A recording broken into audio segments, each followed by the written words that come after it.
Guys, I'm here with Martin Starr, who plays Bertram Guilfoyle on the show. Yeah, one of my favorites. I do have to. Well, I'm a huge fan of the show. Respect. Okay. Absolutely. I do want to ask you, Guilfoyle is such like a dark, nihilistic character.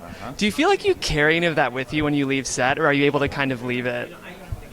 Yeah, I luckily don't carry too much of that with me, but there is. I tend to like to. I was an only child, and I tend to like my space a little bit, so it tends to make it a bit easier in public scenarios where people might be big fans of the show. It tends to keep distance. Yeah.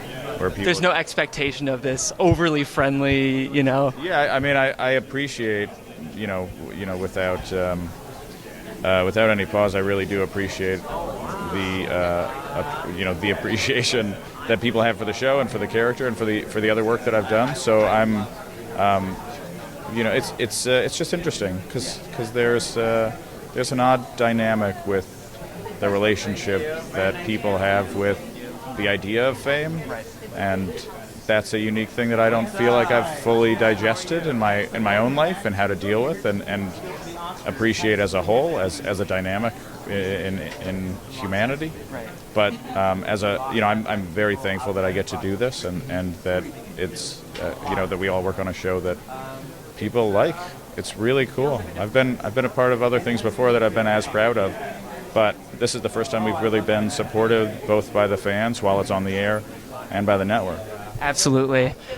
So I feel like you're one of our masters in just deadpan comedy, which people don't realize how hard that is as a performer to really get the subtleties of sort of a low-key performance. I hope I'm phrasing this well, but what do you think it takes to make deadpan comedy work? Because when it doesn't work, it fails so spectacularly, I think, but you are such a master, and I think that I don't know how I fell into being good at it, but I think it's just something I found that I had a knack for when I was a lot younger, when I took an improv class and started finding my love for acting and improv and comedy.